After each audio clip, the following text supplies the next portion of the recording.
The views and opinions expressed on The Big Llama Show are those of the host and guest. They do not reflect that of our sponsors, advertisers, or employers. Enjoy the show.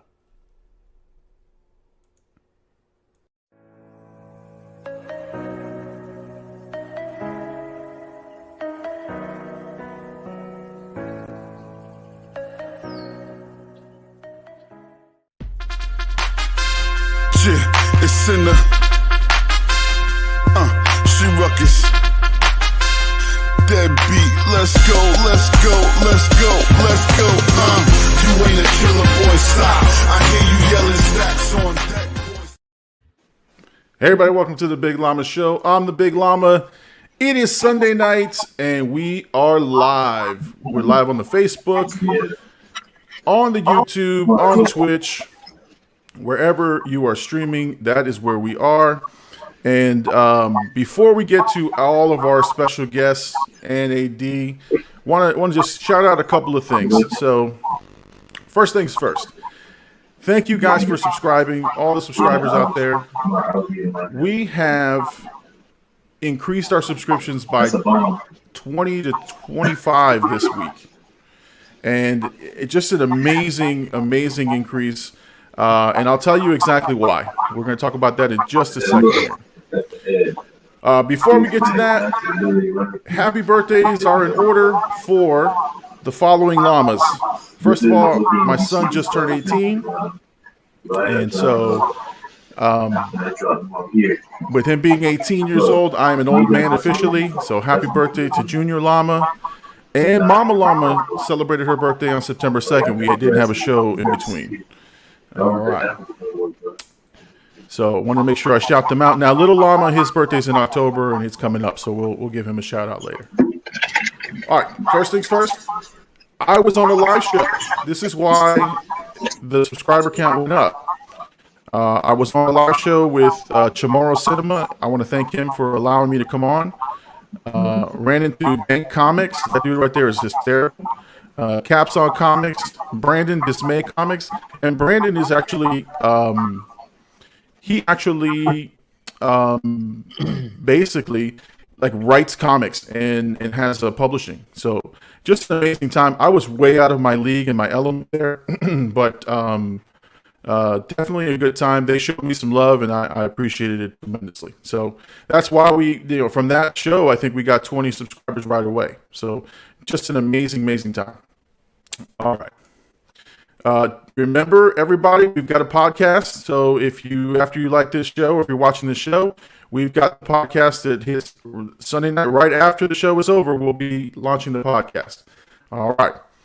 Without further ado, let's continue to move on. First of all, I want to recognize we have a special guest in the house, and he is one of our top subscribers, Lenny, who is a top contributor. Instead of writing it in, we said, why don't you just, go with us live. So he's going to be on live with us. And our featured interview is with Mr. Bert Cornelius, the comedian, Mr. Show. We're going to bring him on right now. And welcome to the show, Mr. Bert Cornelius, a.k.a. Mr. Show. Thank you so much for joining us, dude. How are you doing tonight, man? Man, I'm doing well, sir. Thanks so much for having me on board. My first weightlifting coach, the guy that got me into it. Thanks for having me, Ken. I'm sorry, Mr. Llama. No, it's Big Llama, Kenny, whatever you want to call me, man. It's fine. It's fine. I use aliases for work purposes, but we'll be all right. We'll be all right. All right. So, Bert, the reason we brought you on is we are fascinated. AD and I are fascinated by just stand-up comedy and the process of it. I mean, I know I could not do that. So, that's why we have you on. We're going to pick your brain, man. We're just going to ask you a bunch of questions. We're going to get you going. All right. Before we do, Big Lenny, you got anything? How you doing, man? You doing all right? Doing well, man. Thank you guys for having me. I've enjoyed joining you on Sunday nights. It's been a lot of fun. We always appreciate your commentary for sure. Yeah, Big Lenny gets it going. Big Lenny gets it going. And we got a couple people on. Charles Gillette saying good evening to y'all. What's up, yo? We got Catherine Newsom. I think that's Lenny's household. And she said, yay. And then Charles said, happy birthday to the family. All right. So we got a couple people on, and that's good. We got some viewers. All right. So Bert, you are a stand-up comedian. Now, are you a full-time comedian, or is this like on the side? Or this is your job? What is it? I think the best way to describe it is I'm in between dreams right now, so to speak. I work regular 9 to 5, and I do comedy. I'm performing at least once or twice a week. Locally, I travel out of town as often as I can. Of course, that's the politics behind booking, but when you get an opportunity, you take it. I just did a show in Orlando, I want to say maybe 2 weeks ago. And I've been to Kentucky, I've been to Atlanta, I've been to North Carolina, I've been to New York, New Jersey, been to Texas performing. I've been blessed to hit some spots. Now, again, I was reading on your website. So at 32, right? 32, 33. Yeah. You made the decision to become a stand-up comedian. No, the decision was made for me. You're married. You know what I'm talking about, Llama. The decision was made. It literally was made for me. You know how when you go somewhere and somebody needs to do something or wants to do something, and your wife will go, oh, my husband knows how to do whatever it is. And well, that happened to me. Basically, she went and auditioned for this sketch comedy group. It was called The Power of Color. And it was local in Lauderhill, and she went and auditioned. And then the next day, she brought me to the audition, and she said, "You're going to audition. You're going to be on the show." At the time, I was running around the house. Obama was running for president, and I was running around the house. I started, impersonating Obama because my wife had such a crush on him. So I was hell bent. I would walk around the house and say, "Excuse me, why don't you go fix me a sandwich in the kitchen and shake it while you're doing it." Just make sure you make that ass shake, And I would do that, and it would annoy the hell out of her. She was like, ah! So she put me on the spot and said, hey, my husband, he does impersonations. He's funny. He should be in this show. Well, like maybe 7 shows are down the line, and one of the comedians didn't show up. So here's my wife again. My wife comes to me and goes, you're going to be on stage performing for the intermission because one of the comedians didn't show up. I go, no, I'm not. She says, yes, you are. You're going out there. And then she tells me, you're going to go out there and not bomb. If you bomb, I'm leaving you here. I had never been on stage before, ever. So I come from, you know how we grew up, Llama. We know a bunch of people that just sit around and talk and shoot the breeze all day. That was my personality anyway. Like, I can get in front of total strangers and talk 10, 15 minutes. I'm so happy somebody's listening. So I got up there, and, most comedians, when they start out, they'll do 3 minutes, they'll do 5 minutes. I did 10 minutes because I didn't know. I wasn't familiar with time constraints. I wasn't familiar with knowing when to close. I didn't know any of that. I got up there, the people were laughing, and I got such a rush from it that I kept going to open mics after, and I've been in love with it ever since. So your first time on stage, you did 10 minutes. Yeah, I did 10 minutes. And it got to the point where they were waving me off. They was like, okay, that's enough. I was like, y'all sure? Like, I keep going. Like, I don't have, because I'm a black dad. If somebody's going to listen to me complain, I'm out of here. Let's get it. Let's get it. So I literally, some of my first jokes, I talked about, it was some poets that was doing poetry there. So I spoke about how everyone was reacting to their poems. I was like, there's no way a guy can go down on you that long. He's going to have to come up for air. Excuse me for saying, but like, this was literally like, and I just kept talking. I talked about, some of my growing up, my childhood, with a name like Bertram, you can't exactly go to jail. And if you do, it's for a traffic violation, like I made fun of myself as well. Cause, I come from a neighborhood where everybody's got these exotic and different names. And here I am with this old 90-year-old name like Bertram because I'm a junior. So I used to get roasted about that growing up. So I just used it to my advantage and turned it into a joke. And I just kept going to open mics, I was blessed with some solid opportunities my first year. I got to open for, at the time he was on Wild 'N Out, but I got to open for Shawty from MTV. That was in my first year of doing comedy. And of course, that was a hookup from somebody I was cool with. But still, I was able to get out in front of him and perform, and, a few other people. that I was able to grace the stage with in my first 1 to 2 years, and I just kept going. I mean, that to me is just you just thrust in the spotlight. Like, Yeah. I don't know that I could do that. I'd probably pee my pants right there on the stage. Like, if you put me on the stage, I'm gonna tell some jokes. Bro, you know what it is, man? We had so much at South Broad. We had so much practice, and a lot of us had drive for outside of high school. You know, it was during the '90s when everybody either had a booty shaking crew, or a dance crew, or an R&B quartet. You know what I'm saying? Llama's trying to hide his face, but he had a crew too. As a matter of fact, if you go on YouTube, you can find that video. I found it like a couple years ago. Now listen, we gonna cut this interview real short. You're gonna do a reaction to that live on the channel. You know what? Listen, I'm on the video. Well, I'm at the show too. I performed right after y'all, but unfortunately, they got y'all's clip. Oh my God! So, all right, so let me let me explain.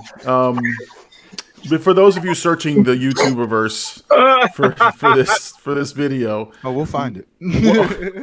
What you know what? I'm gonna let you guys find it. I'm not gonna tell you what's on this video. Is that good? It's that good. Yeah, it's deliciously terrible.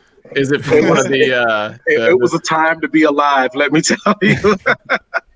You remember the talent shows they used to have? It was a clip of the talent show. It was the big talent show. Oh no! The class of '97. It was your last year, and I remember because I was on it. You were on it with John and Fred and a few others, and we went behind y'all. And I was with Lionel and all of them, and we went behind y'all. Listen, the whole show was maybe 3 people singing. Everyone else was booty shaking. That's all the whole show was a tribute to Uncle Luke. Like it literally was. So that should tell you what kind of video I'm in.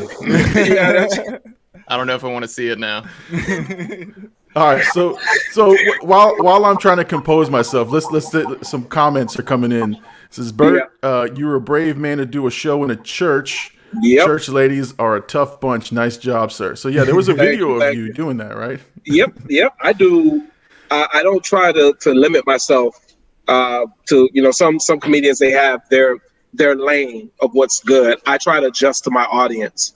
So about maybe 5-6 years ago, someone reached out to me. It was like, hey, I heard you're funny. Can you do clean comedy? I said, yeah. I had not one clean set, not one, not one. But I go in and I start telling stories about what I experienced with my grandma. I was raised by my great grandmother, and she was a churchy. She was a churchy woman. You know, I'm talking about pledging the TBN, Easter hat every other Sunday, like the whole 9. So I had stories about that, and they liked it. So I would go with that for my clean sets, and maybe take in some of my other jokes that I know I can clean up a little better and bring them as well. So I do clean, I do Christian, I do blue, which is dirty. You know, they say blue comedy, dirty comedy. I do black room, white room, you name it. And that's actually a terminology amongst comedians. Like, you know, the more urban rooms, I can do those. The not so urban rooms, I can do those rooms. Like, if you're calling me to book me, I don't want anybody to say, well, he just can only make people laugh. No, book me. We can go in front of your granny house if you want to, but you will laugh if you're booking me. So what would you say like your comedy writing style is? Or like, how do you come up with your jokes? You know,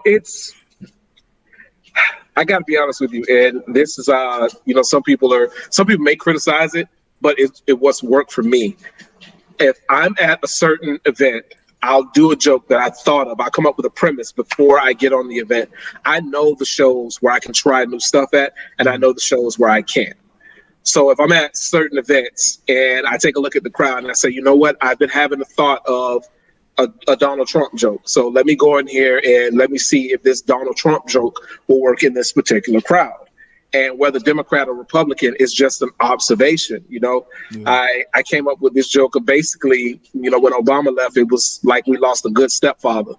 And now we now we stuck with the mean man that just want to sleep with our mama, you know. Like that's and when I came up with that joke, you know, it hit. And it wasn't to offend Trump supporters. It wasn't to, you know, make anybody happy or sad or whatever. It's just an observation.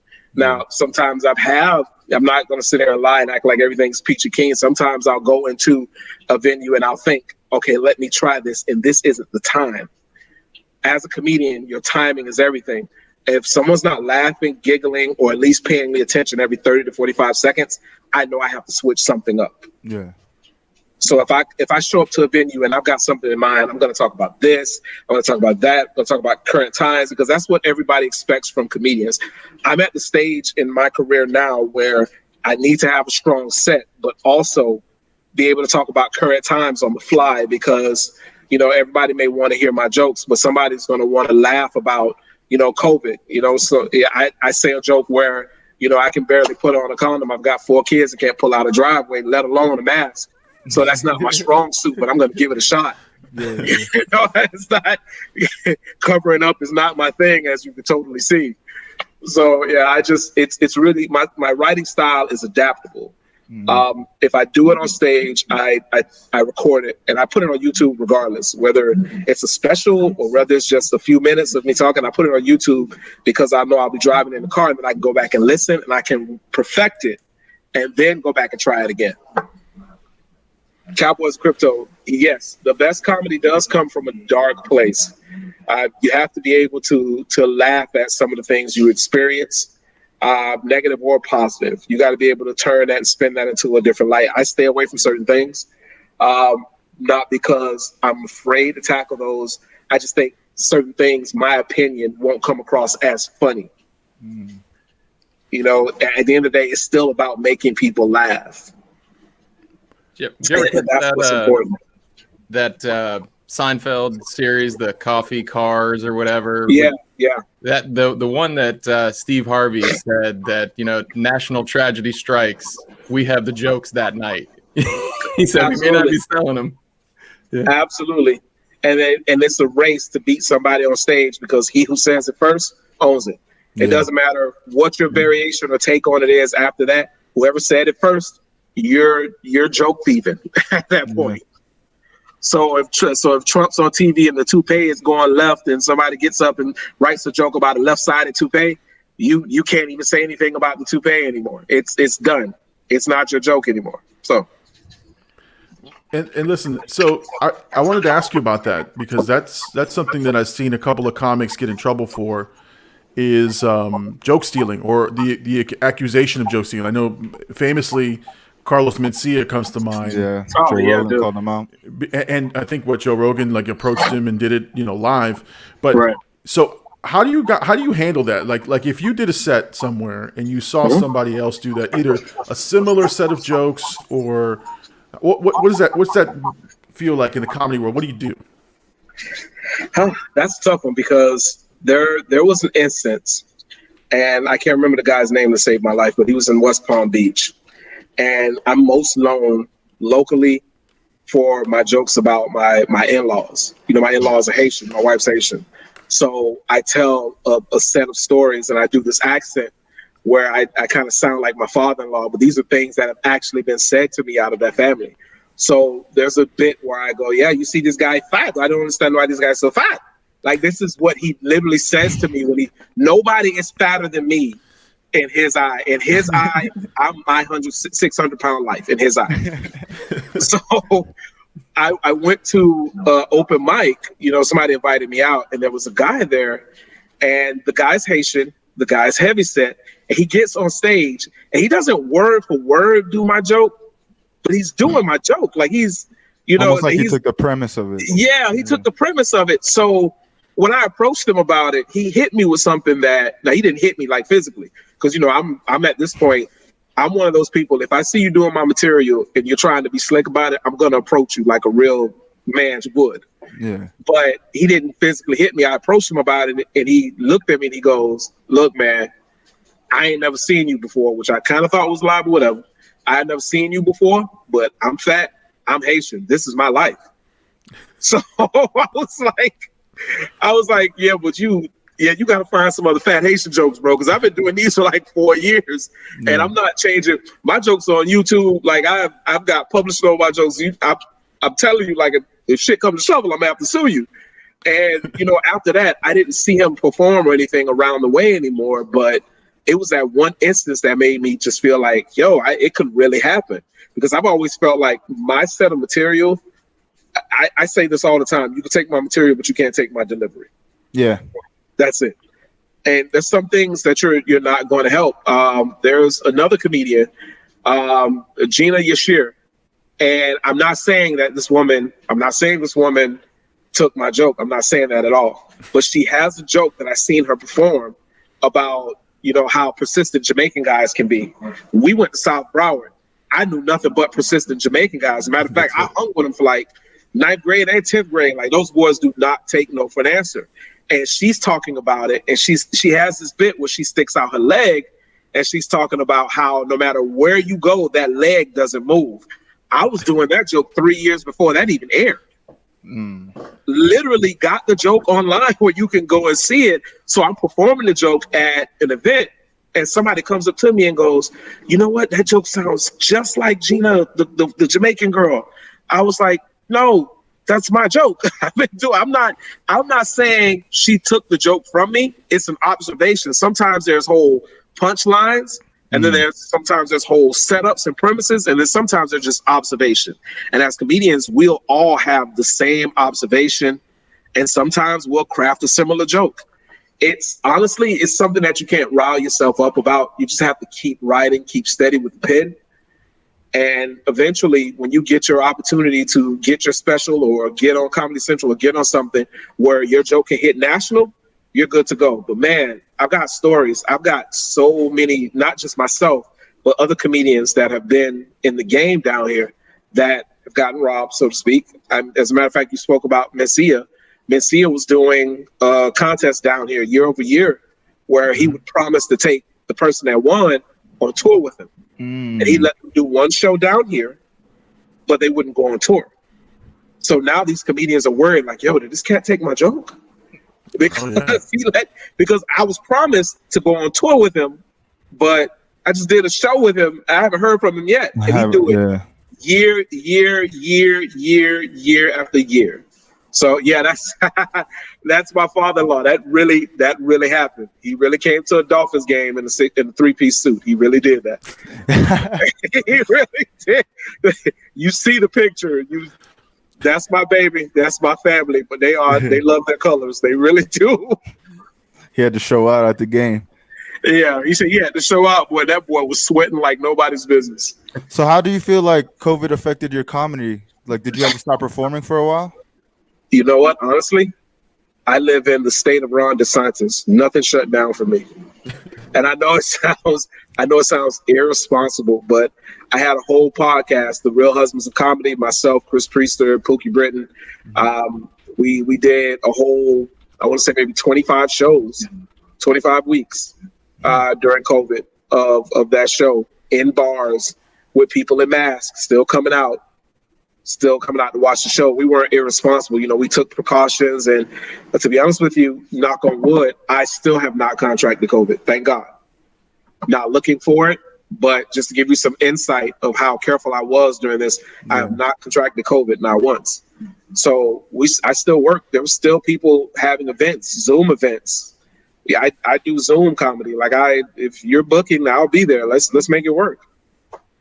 I think I saw you during the pandemic do a couple of the Zoom shows where it was you and a couple of guys, sort of like a round table type thing.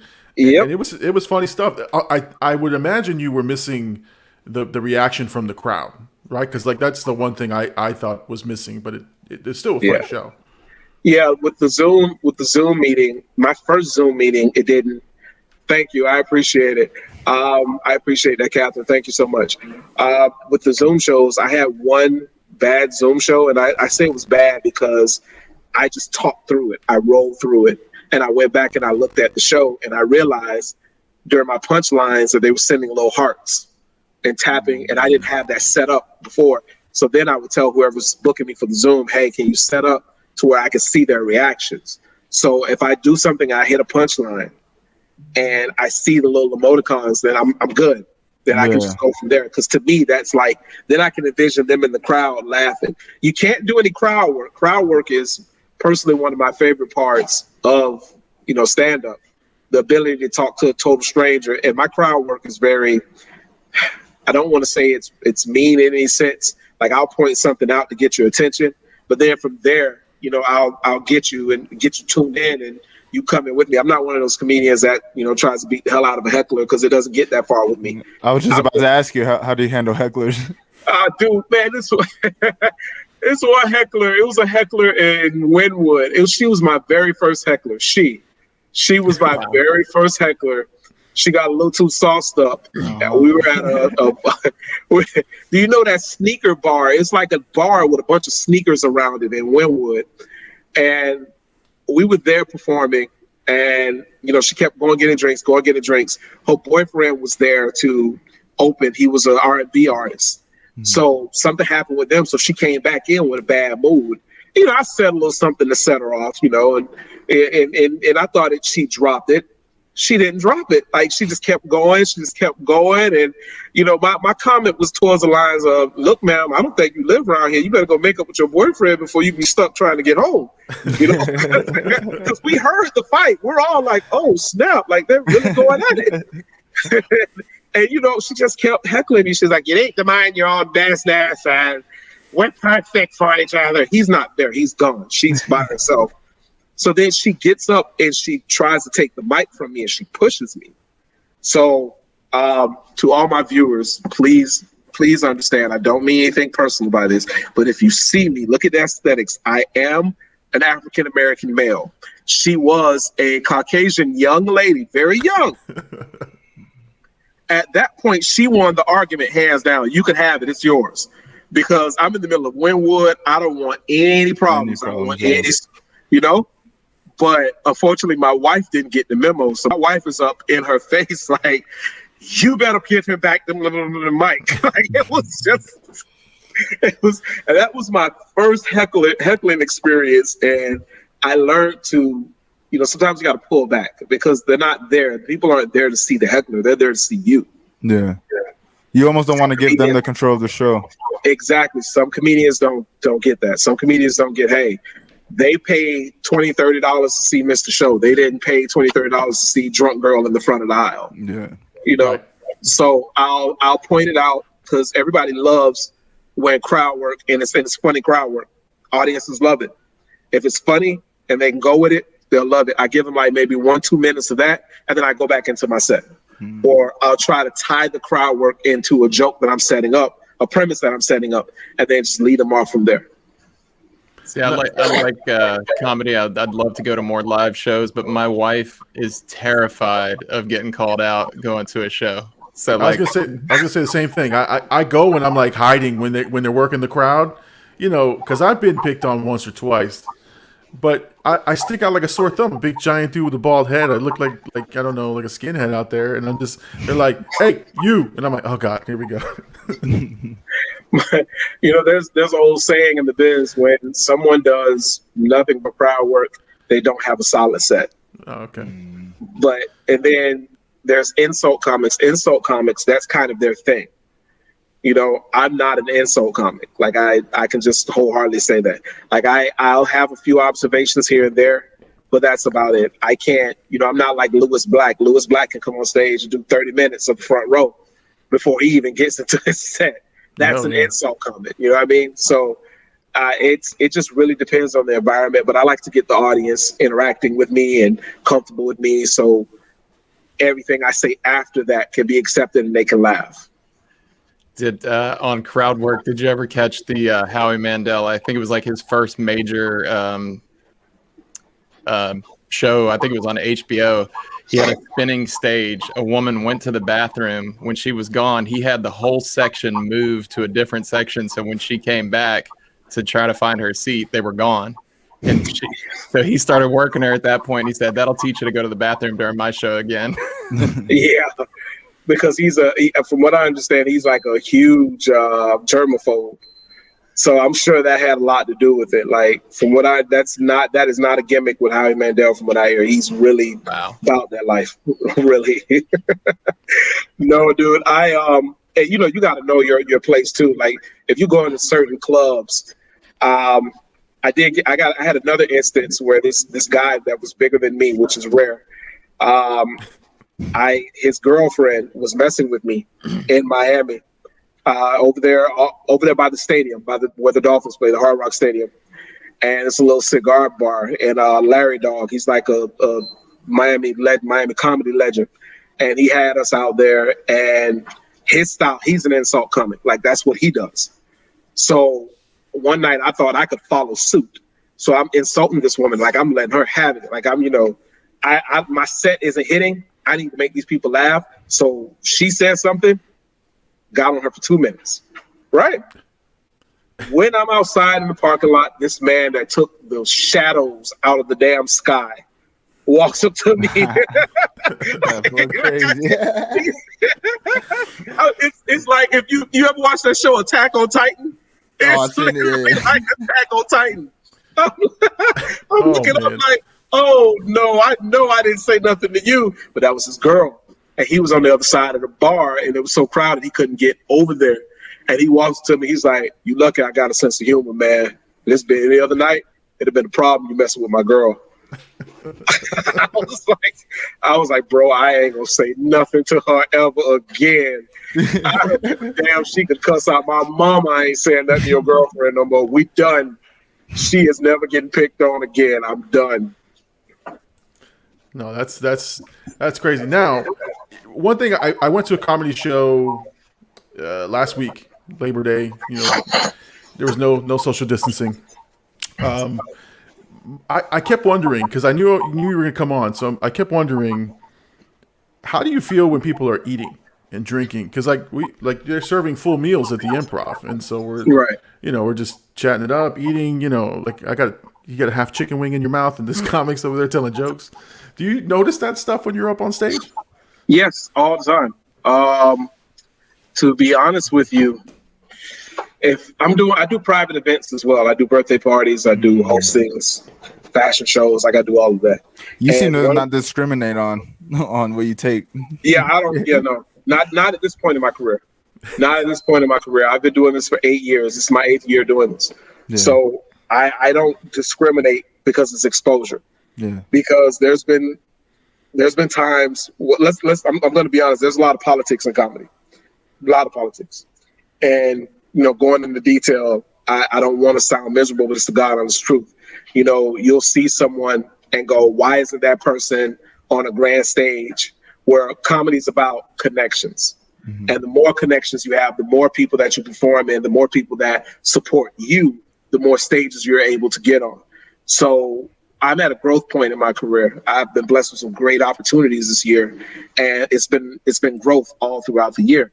When I do these private shows, I tell them up front, okay, they'll eat and then I'll perform.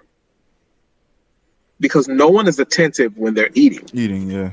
You know, think about it. I don't want to bust laughing with a chicken bone in my mouth and then you know what I mean? Like I need a Heimlich or something. Or I've been in the clubs and I've seen people, you know, just eating. They'll get the Alfredo or whatever from the Improv and then they'll just spew it out from someone making a joke. I'm happy to say I've made some people spit some food out. You know, that's a marquee for it. That's it. If I can get my marquee and my name on the marquee, or somebody throw up while I'm telling the joke, that's it. Mama, I made it. So yeah, you would want them to not be hungry, but at the same time not eat during your set, because no one can really focus on what you're saying if they're eating their food. Yeah. Yeah, you know, but it's the Improv. When you go to the Improv, you go because it's the Improv. Like even if you're not a fan of comedy and you want to see comedy, the first thing you're gonna think is the Improv. Mm-hmm. So regardless, after spending $100 for two people, you're gonna laugh. Yeah. You're gonna laugh. I'm gonna make it worth my money. That's probably why you get some hecklers. My bad. Go ahead. No, go ahead. No, I was just saying that's probably why you get some hecklers. Like, I'm gonna get my money's worth. Oh, yeah. Oh yeah. Oh yeah. Yeah, and the improv it's where people grow a lot of times. So you have the celebrities that come in, but you also have the people that's hungry trying to get their foot in through the door, and that's what the improv is for. So it's a great place to perform, But thank you, Charles. I appreciate that. It's a great place to perform, but you have to also be able to sharpen yourself in places where they're not going to laugh. Everybody wants to laugh at the improv. How many people can you make laugh at the Oyster Bar? Yeah. You know what I mean? True. How many Very people? true. How many people can you make laugh at Cafe Iguanas? Back in early in my career, we used to say Cafe Iguanas was the gym for us, because if you go get 5 laughs out of Iguana, you're doing good. Because nobody is there for comedy. Nobody. They're there for salsa night. That's usually what they're That's there it. for. They're there for salsa night. They're there to hear the DJ spin. Maybe Young Jeezy in town. That's it. Let me tell you, that was one of the toughest clubs I've ever done. One of the toughest. I got 4 or 5 laughs. I got the hell off that stage. So I'm Yeah, out. I did my little 3 minutes. They laughed. Oh, ain't nobody booing me? All right, I'm good. I'm out. So let me ask you though. I know that comedians are a very competitive bunch. Like even if they say they're not, they know when somebody just killed before them. And so, Absolutely. have you had that experience where all of a sudden you're about to follow somebody, but he just killed the set? Like how do you deal with something like that? Oh, I'm never afraid of that. I'm never afraid of that. You see, you have to know, you have to be confident in who you are as a comedian. And the way I see it, like I've went behind some heavy hitters. I went in front of some heavy hitters. Like, you just have to believe that what you have to say matters and people are going to laugh at it. I've seen some comedians, I've gotten kicked off of stage by, some headliners that's like, yo, get him off the stage. He's sucking the air out the room. Because, and it's not me bragging. I'm just being honest. When I get on stage and I do what I do, people laugh, and I have no speed. I don't go slow. I don't go faster. I go to what they want. And if they're laughing, that's what we're doing. So when it happens to me, I go up with the full intent of, I'm here to do this for them. I'm here to do this for me. And if 1, 2, 3 people laugh, I did my job. Yeah. Yeah, I'm not trying to beat so-and-so or impress so-and-so or, bow down to anyone. You booked me for this event. I'm going to do this event and I'm going to go about my business, and that's it. Now, the opposite. Have you gone up there and it was crickets? Like what do you do when the audience isn't feeling it? Because even for us, this is not live for us, and we people don't get instant feedback. But sometimes I go back to it and I go, oh man, that part didn't really hit well. So what do you do when you go out there and all of a sudden you're not getting the love that you think you get? You honestly, at that point, what I do, if I'm going through a set and it's not hitting, the next thing I do is I'll do a little bit of crowd work to gauge where I'm at with them. Give you an example. I did a show in Jupiter. I believe it was Jupiter. Early in my career, like maybe 2-3 years into my career, where I was booked with Shawty from MTV again. He called me back for this opportunity. There was 15 other comedians there to open for him. So one by one, these people are getting aggravated.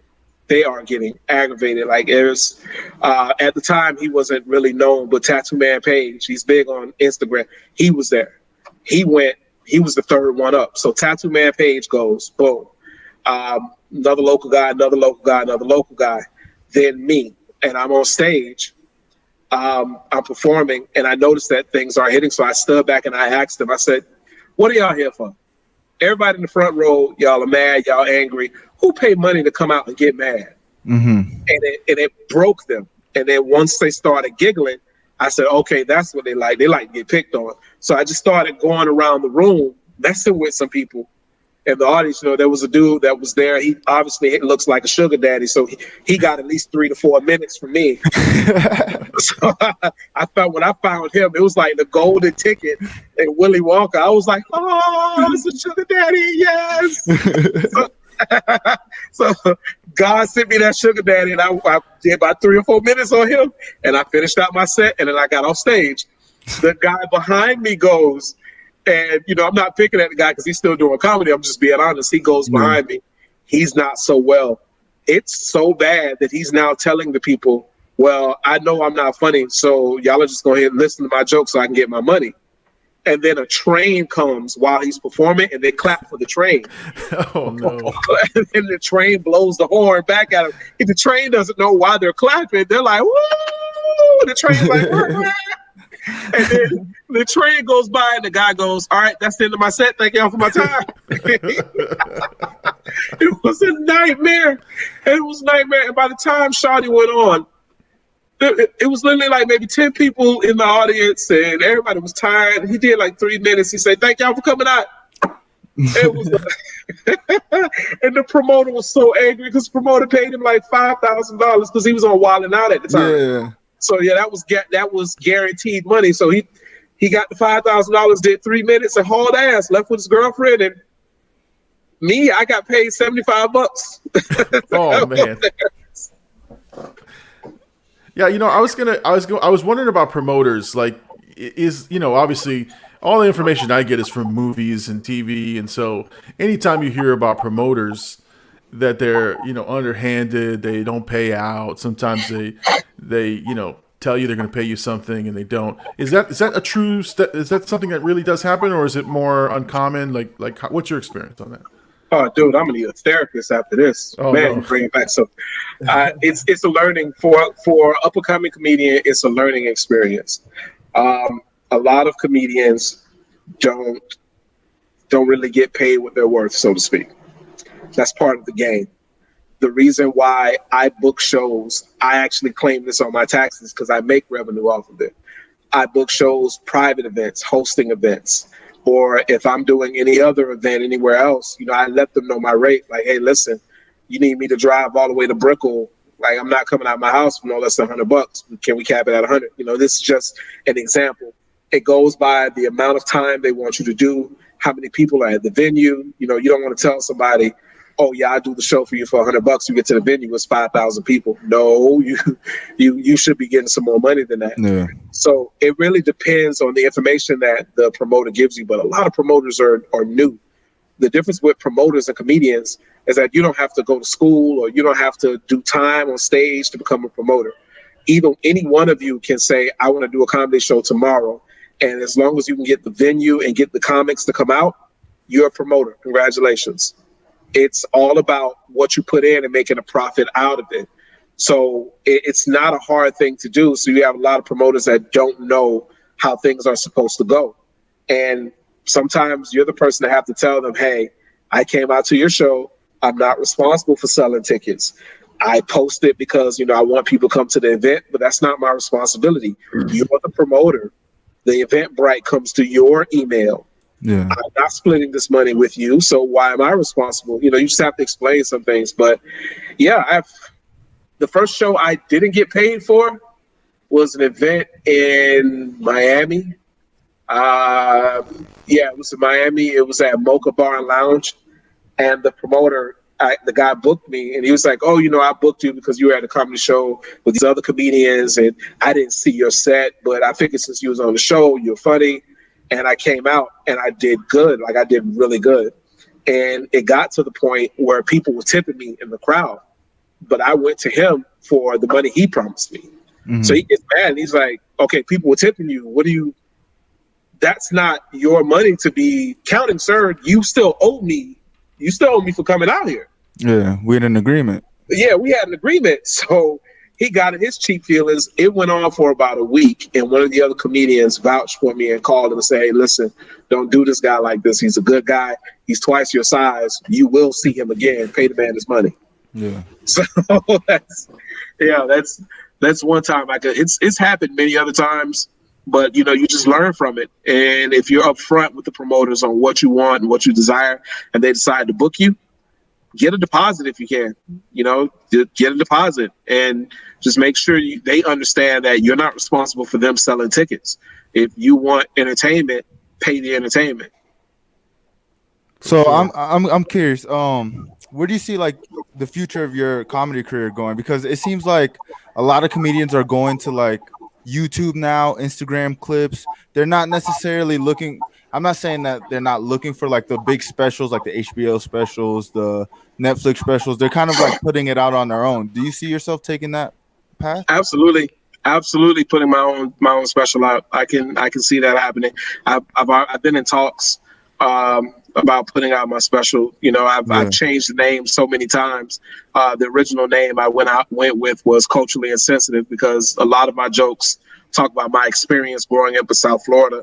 And, you know, Hollywood was a melting pot of cultures, you know, and even though I was born in America, you know, I have a Virgin Island background. My grandfather's from the Virgin Island. I grew up with Haitians, Jamaicans, Cubans, the Llama's Peruvian, or something like that, right? So yeah, like, you know what I mean? This man taught me how to lift weights. So I was always open to all cultures growing up. Even though, you know, I grew up in a predominantly Black area, then migrated to Hollywood when I was a kid, and got introduced to so much more, and I took to it. So I talk about my experiences doing, you know, having friends and being in different cultures, being around different cultures. So I've changed the name so many damn times, but ultimately I plan next year to film it, at least get it filmed. The Instagram thing, I've done the Instagram thing in the past. To be honest with you, it just takes a lot of pushing and pushing and pushing. And I fell off the wagon a few times, so to speak, because the Instagram it's like a drug. You got to stay consistent. You have to keep doing it. You're not going to get in anyone's face. It's going to be one person that shares your video that's going to make the world pay you attention. The unfortunate part is waiting for that one person to share that video and the climb up to that. So I definitely see myself putting out a special next year. I see myself growing my social media presence more, because unfortunately the old way is gone. You know, Country Wayne became viral before he got a solid comedy set. People don't remember that. You know, people don't remember Country Wayne getting 1 million followers. And I remember there was a video he did where he was looking at his followers like, yo, where all these people come from? Now he has to learn a comedy set and go tour, because it's good money when you get to a certain level and you're able to pack out these clubs. I mean, if Country Wayne packs out the Improv, they take a negative on that because they pay him more than what the tickets are worth. But guess what? They make profits everywhere else, so they can afford to make that hit. Yeah, I think he's at the Improv this weekend, if I wasn't mistaken. I think exactly. Like, you know, they like for what he gets paid. I mean, the guy gets it. Like, he really gets it. And this is not just his Facebook numbers, his streaming, and none of that. For his touring, he gets it. And he's up there as far as getting paid with like Earthquakes and not Chappelle, but the Earthquakes, the Lil Duvals, you know what I mean? He's up there. And this is a person that started out doing skits that didn't have a comedy set. So many comedians rely on the old way of doing things, like, oh, I'm going to hit the road. I'm going to drive around like Steve Harvey say, you know, I'm going to hit this place, that place. Yeah, that's not the lick for everyone. You know, you just got to be able to adapt. And I love comedy. I don't see myself giving it up no time soon. All right, we have about 12 minutes with you. Cool. So we want to make sure we capture everything and we respect your time. Cool. First of all, thank you so much for doing this for me. I appreciate it. Not a problem, my brother. Which leads to another question. Okay. Comp tickets, friend tickets. What's your thoughts on that kind of stuff? You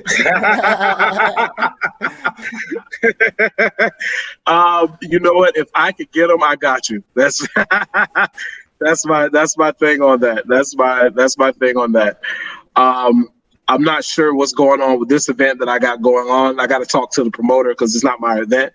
But, you know, I'll holler at him and see if I can get you a couple tickets, bro. But no. What I meant was no. Here's because I think I made a comment before in one of your posts. I think you should support entrepreneurs, people who are like venturing out. Like, for me, it's like I'd like to go to your show and I want to pay for a ticket to support you. Right. But how do you feel when people are like, "Hey, man, I know you. Hook me up. Give me a ticket." Hey, Hey, yo, Cuzzo, hey, me, hey. That's what I meant. That if I come to your show, I'm paying full price because I want you. I want to support you. But if somebody comes up and tells you that kind of stuff, what do you think of that? I have to be honest with you. You know what? Yeah, I have went through it. Wow, there was a show at the Improv that I opened for. It's like maybe 5-6 years ago. God, who was that? The Instagram guy. The God, I can't remember his name, but he's in the Tyler Perry movies. He's in the Tyler Perry movies. TT. He plays the character TT. Okay. I got to years ago, and it was just a coincidence. Like it was a coincidence, but I got to open for him years ago when he was just starting out. K-Way, yeah, and he was just starting out, and they were trying to get him to do stand-up comedy, and somebody invited me out there, and I kind of let it slip online that I was going out there, performing at the Improv, and I had a cousin that I haven't, I got a huge family, like. My dad is one of like 30 some odd kids, just to give you some idea. But I had a cousin that I hadn't heard from in years. I was like 12, and he popped up in my inbox like, "Hey, cuz, man, I'm gonna be in town. Let me get some tickets." I was like, "Cuz, I ain't even seen you in like." I didn't know you was alive. To be honest with you, I literally just asked my daddy about you like a month ago. I didn't know you was alive. And you popped up on tickets. I was like, "Nah, man, it's not my show. I'm not on the marquee or billboard or nothing. Like I'm like, if you say my name at the door, they gonna laugh. They just need somebody." I didn't even have, at the time, 30 minutes of a set together yet. This was like 5 or 6 years ago. But I went in and I did it. And, I got to shake hands with the dude. He ain't take no pictures or nothing. He was in a rush. But yeah, honestly, if I can do it, I got that type of heart where if somebody's like, "Yo, let me get some free tickets," and I got the free tickets, if I got enough, I'm the type of person like, "Hey, do whatever. But if it's something that I'm promoting or something I'm proud of, I would want for my family and my friends to support me and buy the tickets because it means something. It means that they value my talent enough to spend some money in me. And even though I don't ask, I put my postings up. Hey, if you say you're going to come, great. I appreciate it. But I don't lean on my family and my friends like that because I want them to know this is my passion and I'm going to do this with or without their support. But I appreciate it. I love you to death if you do. Yeah. All right, let's get local with you. I saw a post. You shouted out, "Be real." He showed up at one of your shows. Yeah, he did. First Street, Dania. Yeah, First Street, Dania. I've known Broderick literally since first grade. Literally, that's the thing about being from Dania. We all still know each other and. The whole town, we're all kinfolk. We just pick and choose who we claim. And it was Takara Williams' event. She invited me out, and I hosted for her and I performed for her. And she was there. Broderick was there. There was a few other people from South Broward. Jacob Mobley was the DJ. So it was a South Broward, a mini South Broward reunion. It was real cool to see everybody. But yeah, it felt good because he was in the corner. He was like, "Man, well, you funny like you was in high school, man." He's like, "I ain't surprised." Because, I was the kid in school, man. A lot of people thought I didn't take anything serious, but I hate crying. I'm not a crier. Yeah. If I do cry, it's just all over the place. I would much rather laugh at any situation. Like when I went to the hospital for my kidneys, I had kidney problems coming from 8th to 9th grade. And the doctor would come in to see me and I'd crack a joke with him. Like he'd be like, "Oh, we're going to do a biopsy." And I'd be like, "What's a biopsy?" He was like, "Oh, we're going to stick a needle on you." And I'd be like, "Well, damn, will you at least buy me dinner afterwards since you're sticking stuff in me?" And I'm 12 at the time. And my grandmother's this little old Southern church lady. She's just in the corner telling me, "Let that man do his damn job." But I'm terrified. Yeah. And my defense mechanism is to laugh. Like, some people think I don't take things serious. It's not that. I would much rather laugh about it. Let's just kiki get it out of the way, and then let's deal with the seriousness of this.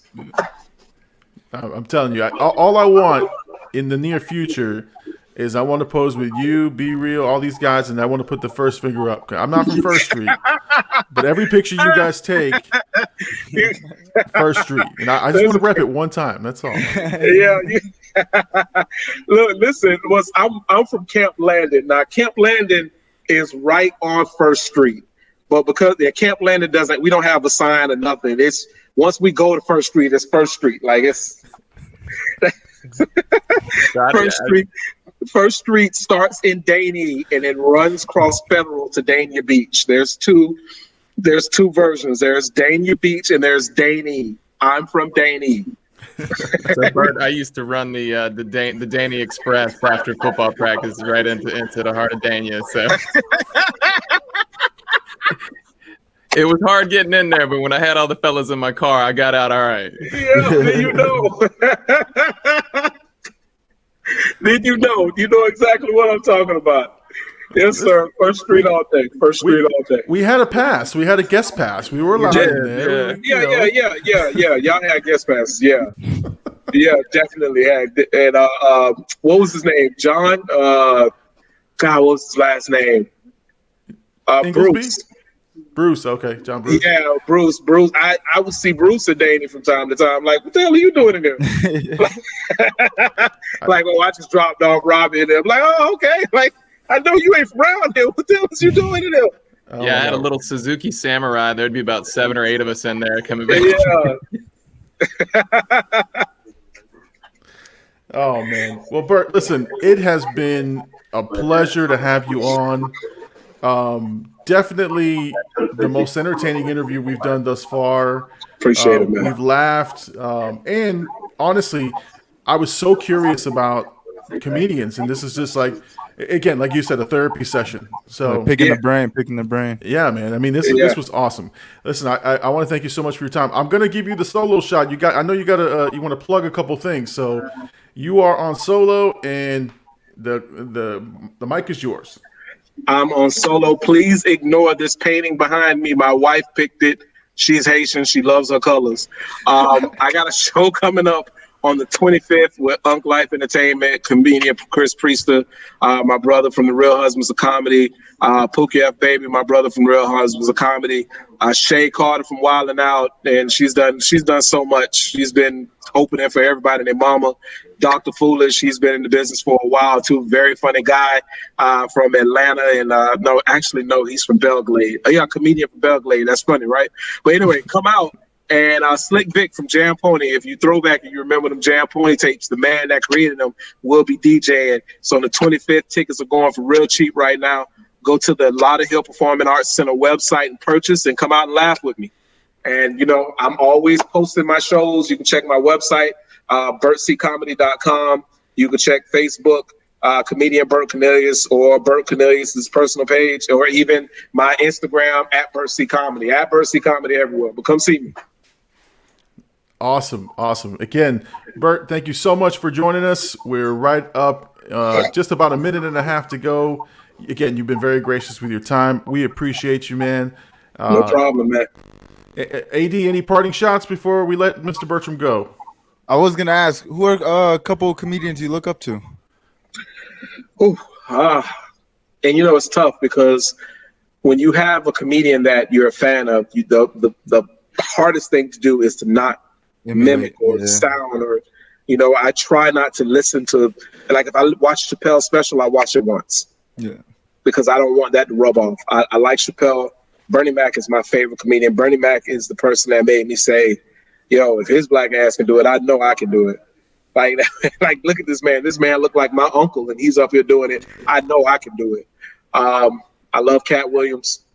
Raw, very real. Carlos Miller, another comedian, just naturally funny. That dude can stand up and talk for 20 minutes, and it's not even a set. It's just him just being him. So those are the people I look up to right now. And, I'm a fan of my peers. Anybody that gets out there and is doing it and trying to do it. I love meeting new comedians. I'm a bit of a geek when it comes to that. I'm like, hi, my name's Bert. I seen you. Like, but I'm so excited to see them, because it gives me hope for growth as well. Well, I appreciate you coming on, man. No problem, guys. Anytime you need me. All right. Well, Bert, thank you so much. We're going to let you go. Thank you again for joining us. All right, Bert, Mr. Show. Make sure you check him out. Make sure you follow. All righty, guys. Let's get back to let's go right here to the tripod right here, the 3-screen. Man, that was awesome. That was just an awesome time. And this is what, we had talked before the show. Lenny, me and AD were talking about, we just got to let him go. Let him marinate his thoughts and let him go. Because sometimes, when you write things down, you miss things. And so I'm glad we got to just riff a little bit with him. Yeah. But he's a funny dude. I mean, I've checked out some of his stuff online. So,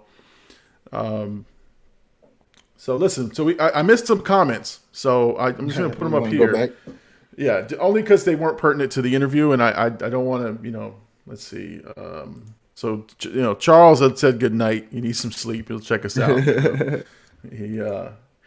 Sleep tight, Charles. Then we had, Cowboys of Crypto came in heavy and strong, but I didn't want to interrupt Bert. He said, "Yeah, I heard Llama had a booty shaking video." Hey, honestly, he comes with a lot of jokes in the chat. Yeah, no, he's good, man. He's good. And he said, "Yeah, Llama is blushing." So I was like, "Nah, I'm not putting that up there." And then let's see. There was one more comment here. Oh, this one I didn't want to put it in the middle of it. So just wondering if Blackout will head for the door tonight. I'm not gonna live that down, huh? It's almost like Superstar for me. Well, we may have something for Lenny. I think I'm gonna have to catch that episode. I haven't watched it yet. What was it, like 40 minutes to go and something? So you'll watch it, but it's in the middle of asking. He asks a question, and the guy's answering the question, and he just gets up. Like all of a sudden, he's just up and walking, and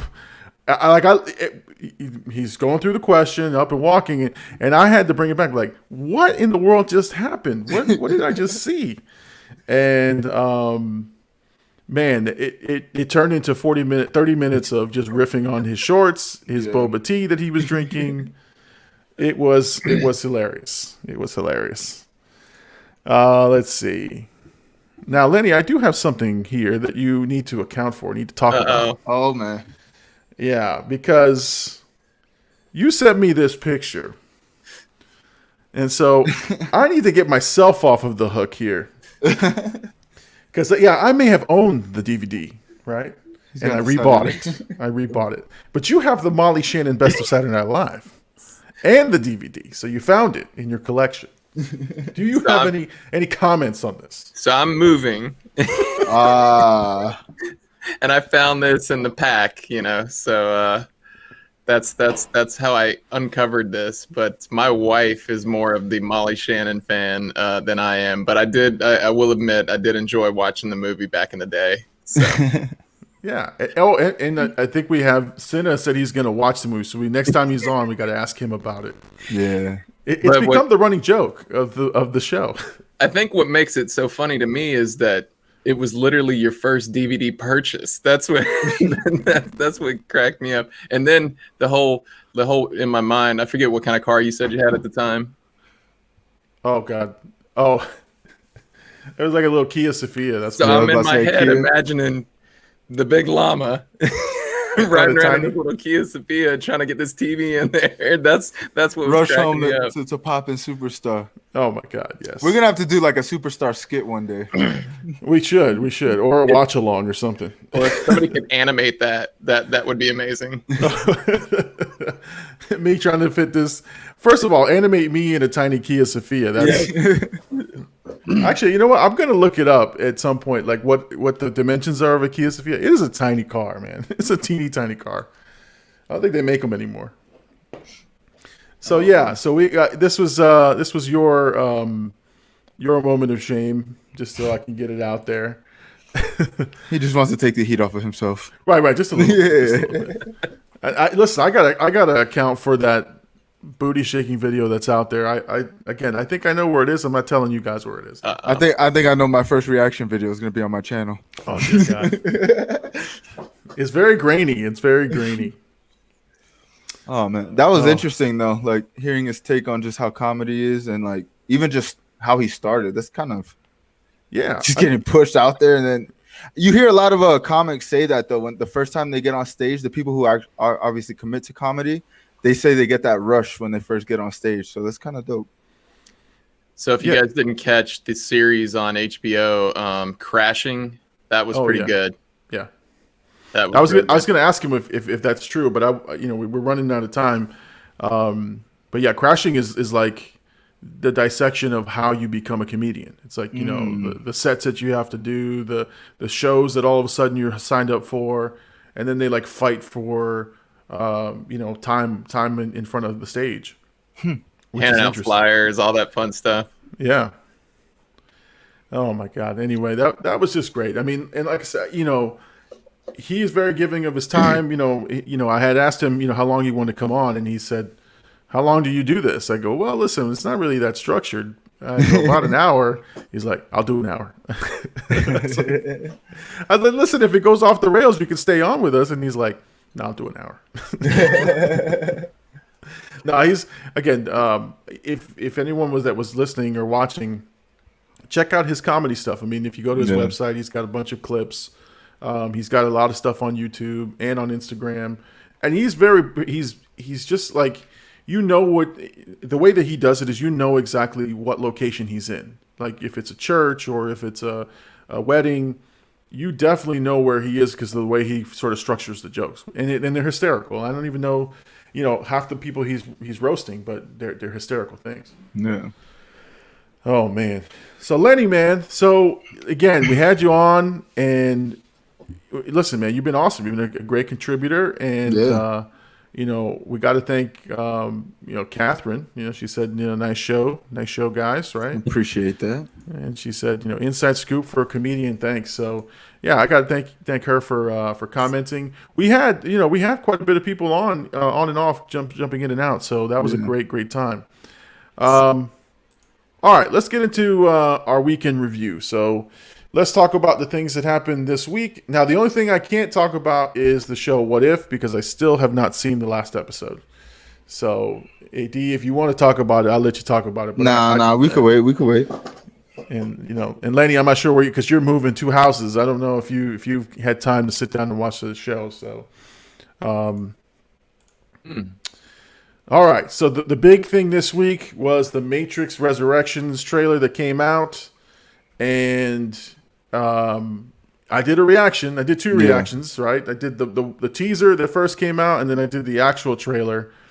And I think AD on his Twitch stream, him and I were chatting a little bit about how you felt about it. So let's just go around the room. Let's what do we think about the Matrix Resurrections? If you've seen the trailer or you heard about it, AD, your thoughts first. I honestly wasn't that impressed because I've only seen the first Matrix, and it was, now mind you, it's kind of a long time ago, so I don't remember it too much. But from what I seen from the trailer, it just kind of seemed like they were just like, and then you told me in the chat, but it seems like it's just a reboot, pretty much like a soft reboot of the first movie. So I was kind of like expecting more from it, and I also got teased like last week of what the trailer was going to be, so I kind of already knew what it was going to be about. So like seeing it, I was like, it looks good, you know what I mean? Like the explosions, the fights look all right, but I don't know. I'm going to watch it, but I'm not that excited for it. I'm not going to lie. All right. I mean, I can respect that. I mean, I'll tell you why I was excited, but let's Lenny, what are your thoughts? Did you get to see the trailer? I saw it once, but I was totally unaware it was coming. I forget how I stumbled on it, but I watched it and I was pretty hyped about it because I don't know, like, going back to when that movie came out, we were all mind blown by the Matrix. Like, what? So just seeing that redo and whatever they're gonna do with it. I thought the trailer was pretty good. It was a pretty long trailer, if I'm not mistaken. It was like 2.5 minutes, something like that. So yeah. That was something that crossed my mind though, because like obviously we're from different generations. That was like a cultural moment for you guys. Oh yeah. You know what I mean? I saw it just like growing up as like a kid, so like I didn't really have that impact of the movie. So that maybe that's why I'm not as excited for it. Yeah, I'll share this. So what happened is my first reaction. First of all, the marketing for the movie was so old school, and again, this is why I think us older guys appreciate it versus UAD. But all right, so back in the day, let's go history lesson. Uh, when they used to pump out the trailers, right? You had to go to their website to see the trailers. There was no YouTube. Yeah. There wasn't sort of this centralized place you can go see these videos. You had to go to their website, and this is almost like DVD, Blu-ray, or DVD menus, right? They were Like the so featurettes, intricate, yeah. right? You had so much stuff. Same thing with their trailers, right? You would have to go to the website. Then you would have to sort of surf around, find the video, that type of thing. So when I did the first initial reaction, it was a true reaction. I was watching it for the first time, and I'm going, wait a second, this is a 15-second clip that says go to the website.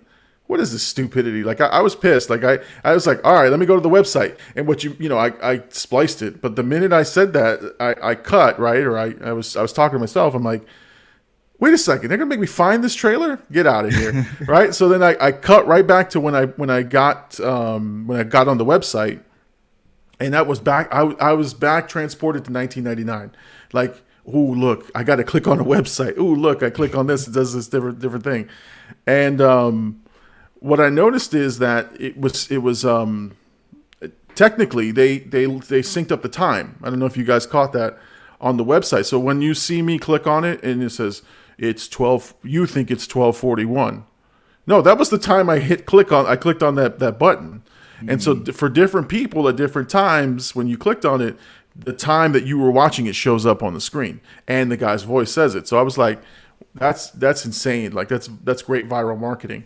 But it was old school. So I was like, and there was like 16 different versions of the teaser. So depending on which one you picked, they just kept splicing different pieces. I'm like, oh God, this is insane. So that's why I was so giddy about the first one, the teaser.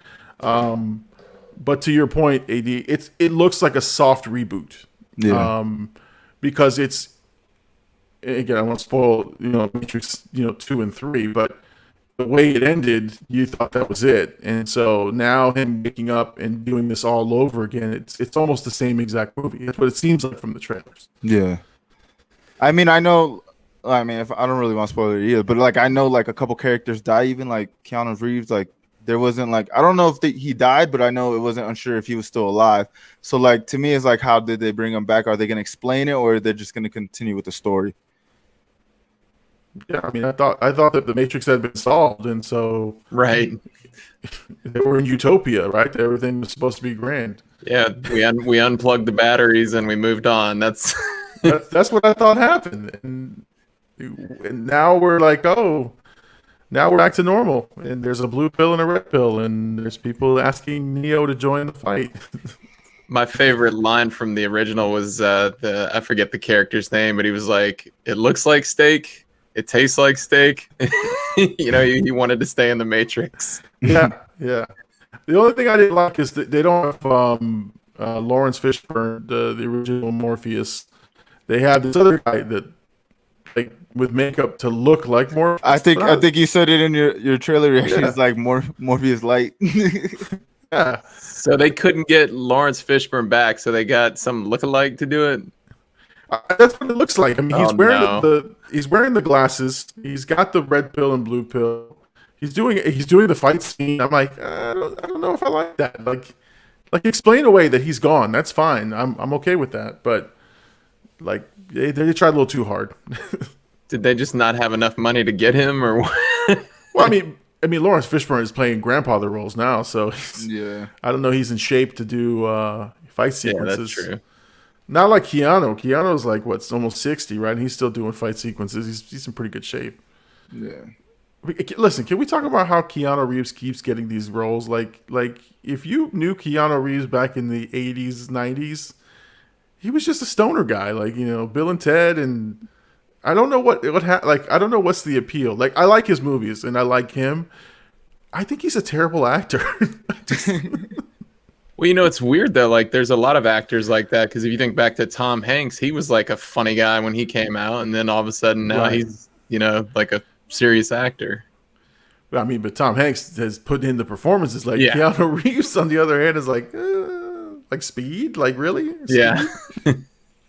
We got to stop the bus. Like, okay. Point Break. Whoa. Like that's like his thing. I'm like, it's like Owen Wilson, right? With his wow, like he does it every movie. Keanu's the same way. It's that breathy. Oh, okay.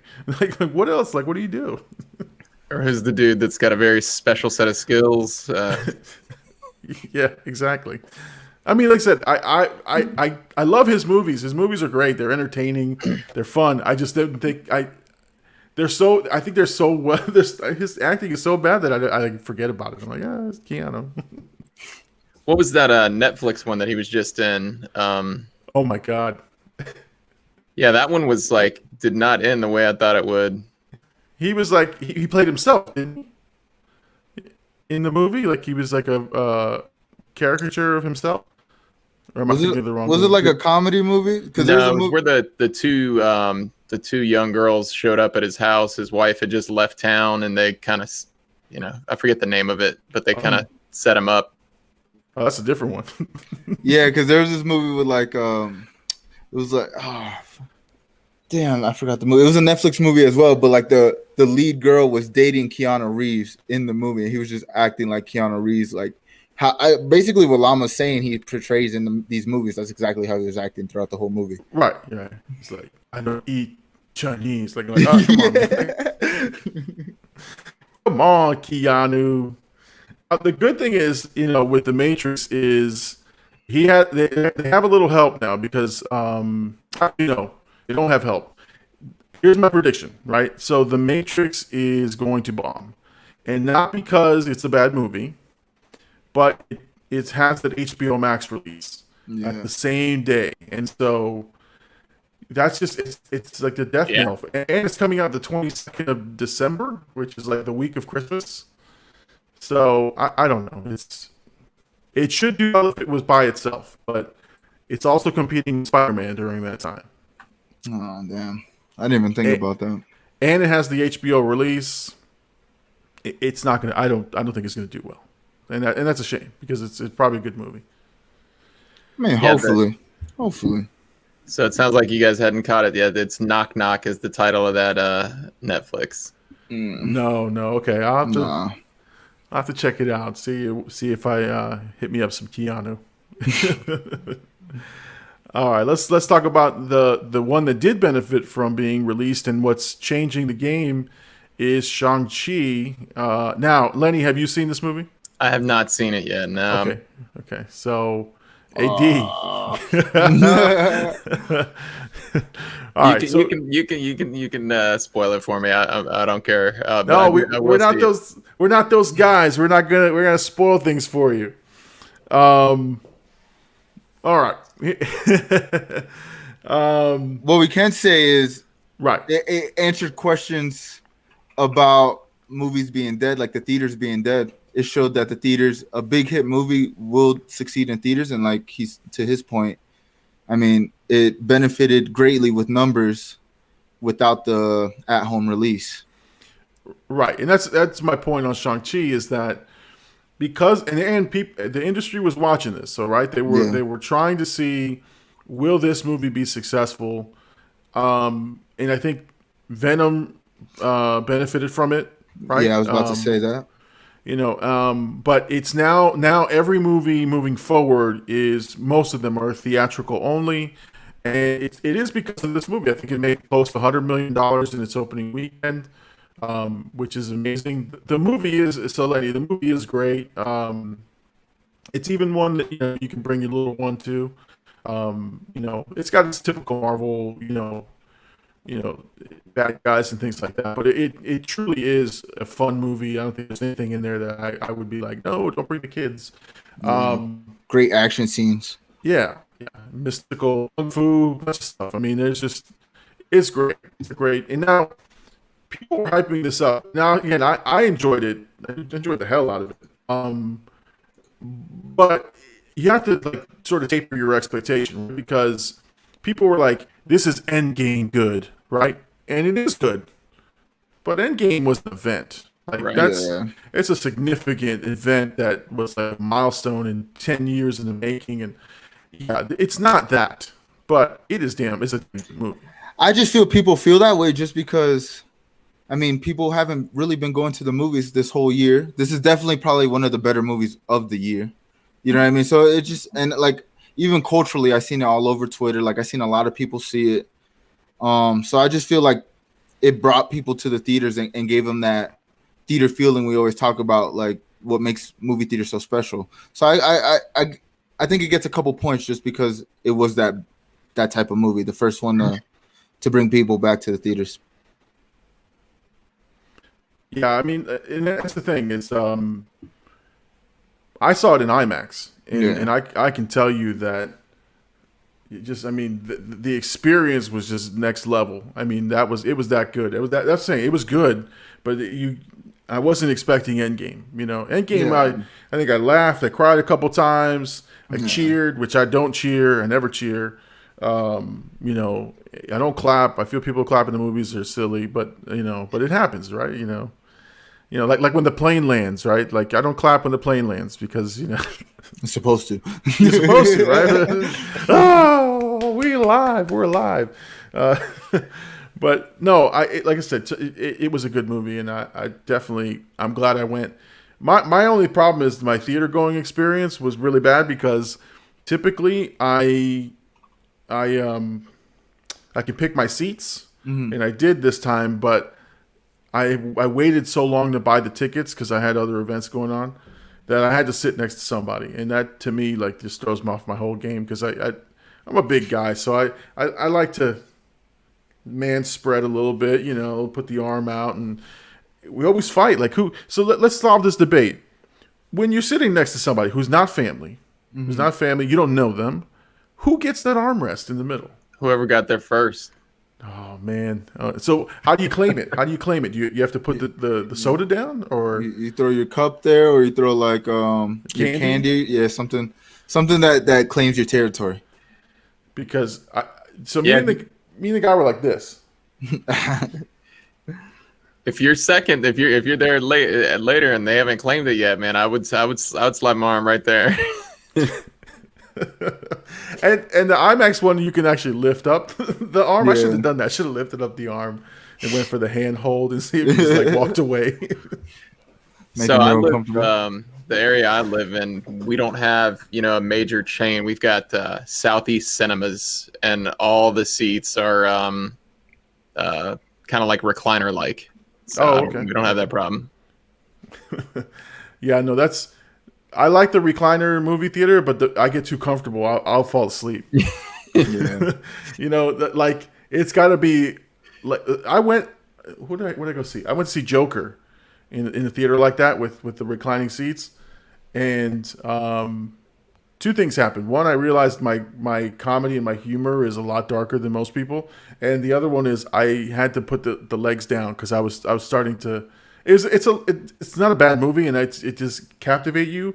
But when I get comfortable, man, and my head goes back, that's it. The head goes back, snoring comes up. So that's Oh my god. Yeah, AD, I'm guessing you're about 8 to 10 years behind us. So you'll find out pretty soon. Listen, my mom back in the day. I don't know if I told the story on here before. I was so excited. I had a little bit of money in my pocket. I said, Mom, we're going to see Batman, the 1989 Batman, the original Batman. Took her to Sheridan 12 or Sheridan 7 Theater, which is down in Hollywood. And I was so excited. Opening night, it was like 9 o'clock. Man, she sat down by the time listen, by the time the first credit, because if you remember Batman 89, it's the long sort of reveal of the logo. So it's like 3 minutes of music, and the logo slowly appearing. Man, that little logo like put her to sleep. It was like, and by the time like the thing opened up to the first scene, I'm like, yeah, Mom. I go to nudge her, and she's out cold, man. But yeah, I didn't understand that. I was like, why are you in the movies? More popcorn for you. Listen, she was asleep. She was on the end. So I was on the inside. No bathroom break for me, nothing. I couldn't wake her up. She was out cold, man. And she snored, man. She snored through the movie. I'm so embarrassed, man. Yeah. So embarrassing. I think Shang-Chi was like a good phase. What is it? Phase 4 now. It was a good movie to start phase 4. Yeah, and like get us ready for like what's coming next with what they're doing. Well, I said in the review that I did. It's spoilery kind of, but in the review that I did, I wasn't.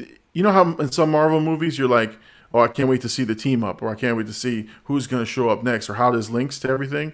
The story was that good that you're not even worried about how does Shang-Chi like fit in. Yeah, right. You were just watching the story. The story was good, so it was an afterthought at the end to think of how can this link to anything else. I was just like, this is a great character. This is fun. And the great thing about Marvel movies is that you learn about these characters that you've never ever read about or even think about. So yeah. So was Shang-Chi a legit Marvel character before? Like I'd never heard of. Yeah, he was part of the Avengers before in comic books. Okay.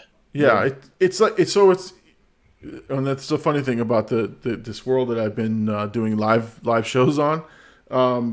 These guys know the history of these characters, and I'm over there sitting there laughing like I have no idea what you're talking about. But those were the guys that you went to high school with that like knew all the backstory about the Star Wars and the ships and the tech specs. Yep. I mean, look, let me show you this picture again. So let me outline what I was dealing with. Now, again, great dudes, not. So there's this guy Dank Comics, right? You see him there. Mind you, this live stream I did, they were pitching show ideas or movie ideas. Like the whole 2 hours was them talking about how would you incorporate Inspector Gadget and Dora the Explorer? How would you do that? And like they were serious. And obviously we're cutting up a little bit, but this guy in the middle, Brandon Dismay Comics, he had an entire backstory about where in the world is Carmen Sandiego. And I was just like, dude, I think we're getting a little too into this sales pitch here. And no, but when they were talking comics, I really felt like I was out of place, like completely. But they welcomed me, and I'm going to do an unboxing. This guy Caps on Comics, Kenny Caps is his name. I subscribed to his channel, and he was doing like a giveaway. Yeah. I happened to win the giveaway, and he's like, "Oh, I met him." And I saw the video. He's like, "Oh, I met him just the other night." And I was like, "Oh, great!" So I was like, "I'm going to do an unboxing for whatever he's sending me." Here's the thing. Here's what I'm worried about. What if I don't know what comics they sent me? Like, what's valuable? What well, I mean, if you do you could just like search it, you know what I mean? Like before you film the video or like unbox it and then like cut it, do some research and then continue the video. That was the thing I was worried about. I was like, oh my God, this guy's going to send me these comics. And he's like, $40 worth of comics and a couple of special editions are in there. I'm like, oh, okay, which one's a special edition? I won't know. I'm not going to know this stuff. There's some fan like this guy. This guy's getting the comics. Oh, exactly. I just got there. No, but you know what's funny too? And again, I keep shouting these guys out because they were a really nice open group. This guy Chimora Cinema, he's an electrician / photographer, and so all his stuff is pretty clean looking. Like if you look at that image that he's in, that's his like live feed setup. So he basically helped me in one of his videos, like how to set up my lighting and stuff like that. So I was just happy they included me in their small group. Yeah. It was pretty interesting. And I mean, like you said at the beginning, it like boosted some subscribers, so you got some people off of that. So it was like super beneficial going on there. Yeah, it was 20 to 25 new subscribers within the week. It was just insane. Yeah, awesome. Yeah. And so the only thing I'll tell you guys is I think I've in AD we talked about this last time. I think I found my niche in terms of, if I can't compete with the big channels in terms of trailer reactions. Yeah. They get the thousands and thousands of subscribers and thousands of views. I did the Lulu Row one, and that's my highest viewed trailer reaction. And the lady who was in the documentary hit me up on Twitter, and she's like, oh, "That was me in the thing." I was like, "Oh, that's cool." So I find obscure trailers and the trailers that no one's really talking. They're interesting to me. Yeah. And I'm not trying to make them interesting. I just like, oh, that's a pretty cool thing, and I'm getting hundreds and thousands of hits on those particular things. So I think I found where I belong. I just have to keep finding those videos. Yeah. But anyway, all right. That's all the topics I have for tonight. AD, you got anything on your mind? Anything we haven't covered? Nah. I think we did. It was a great interview we had today, man. I think so. I think it was really good. I mean, that was, we had talked about it. We thought he would go 30, 40 minutes. And it was easy. Yeah, and he's a great storyteller, and that's and he had a couple fans on, which was good, and we did have a good viewership at the time that he was on, so that was really good. Lenny, how did you like the experience in your first show, man? Thanks for having me on, man. I appreciate it. I've been enjoying chiming in with you guys, but it was always a tad bit delayed. I didn't know if I was throwing you off or what, but I appreciate you guys letting me jump in and join the fun. No, man, we appreciated you because, like I said, we're exploring this, man. We're trying to figure out how we're going to do these things. Let's see. The big homie says, "Y'all boys killing it again." Yep. Hey, what up, brother? Yeah, man. I hope you watched the interview. Like I said, I'm going to go back and watch it. I'm going to put it on the podcast tonight. But I thought it was just really, really interesting, and I was captivated in the interview, hearing all the stories and getting some of those answers that we were looking for. Yeah. It did take me back to Broward a little bit because that's what our hallways were like. It was a bunch of comedians doing just doing that. So yeah. Now, AD, I didn't tell you this. I got an email from Cinna. Mm-hmm. We have a UK artist that he collaborated with that wants to do an interview. So snap. I'm going to forward you that email so that we can follow up with this guy. But I won't tell you his name until we confirm that he's going to be on the show. But I think we even have a date. Oh, man. So we just need to follow up with the guy. So lots of good things happening on the Big Llama show for sure. Again, I'm just enjoying this. This is a great, fun ride that we're on. The more subscribers, the better. Lenny, like I said, we promised to invite you on. We have you on. You're welcome to come on at any time. Just let me know when you're interested. If not, keep hitting us up in those comments, man. Yeah. You've been hysterical, and you provide lots of content with those comments. For sure. All right. So Lenny, anything else? Any parting shots before we go? No, but I figured I would share my first DVD purchase since yours is pretty funny too. But if you guys have another 5 minutes or so for me to tell the story, I don't know if it'll take that long. No, so my first DVD purchase, I worked in a call center. This was can't remember exactly when, but I think it was pre-2000. On my way to work, I was working a late shift. I stop in at Walmart for some reason, and there's a line in the shoe section. I'm like, what is this line for? And they're like, oh, they're selling the PS2. Oh, yeah. So I pick up the phone, call out sick, hop in this PS2 line, pick up a PS, wait till midnight, and then it's like 5 p.m. So I have to wait till midnight to pick up a PS2. And so I figured, hey, this is my first DVD player because it plays DVDs as well. So I picked up Stargate because that was one of my favorite movies at the time. So my first DVD is a little better than Superstar. Yeah, it's a respectable movie. I mean, come on, compared to Superstar. I liked Stargate, but that SG1 series, I never could get into that. That was a little low budget for me. Nah, man, I think, listen, I think we all have a first DVD story. AD, you got one? I don't remember my first DVD. My mom. He does. He doesn't want to tell us. Yeah, it stacks up. Honestly, the only DVD I own right now is the first Mortal Kombat, and I think actually two, Mortal Kombat and then Power Rangers. like the actual Power Rangers movie. But I don't remember like the first DVD I ever had because like growing up, my mom would take us every Tuesday when they would release like the new releases, and she would buy us DVDs. So it was like I always had just a bunch of movies. Yeah, I have the original Power Rangers movie on DVD. I still have it. It's that I do know I have. I just saw it the other day. But I mean, it's pretty bad. So. It's a pretty horrific movie. Yeah. I mean, I could never understand why that lady was yelling so much. You gotta get him, and like her voice never synced up to the thing. It is sad sometimes though when you watch something that's nostalgic in your mind, and then you're like, "Whoa, this is horrible."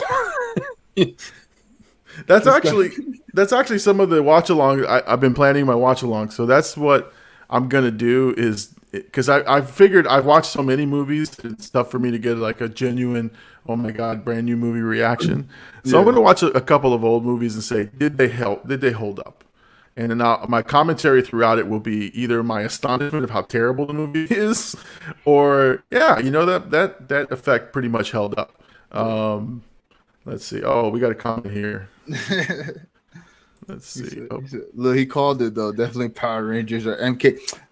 Mortal Kombat Annihilation is a terrible movie, but a classic in my heart. Oh God. So anyway. All right, so we're going to close out the show. I want to remind everybody, please make sure after this show ends, probably about the next 20 to 30 minutes, the Big Llama Show podcast. If you're listening to the podcast right now, you can support the channel by hitting the support button on the Anchor website or on Spotify or on Google Podcasts or wherever you get podcasts.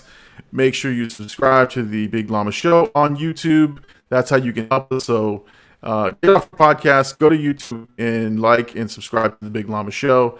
Or if you're watching this in the replay, go to the podcast and subscribe there. So many ways you can support the channel to help us out. All right. Again, thank you so much, AD. Thank you so much, Lenny, for joining us tonight. This has been the Big Llama Show. Thank you so much, everyone. Peace out.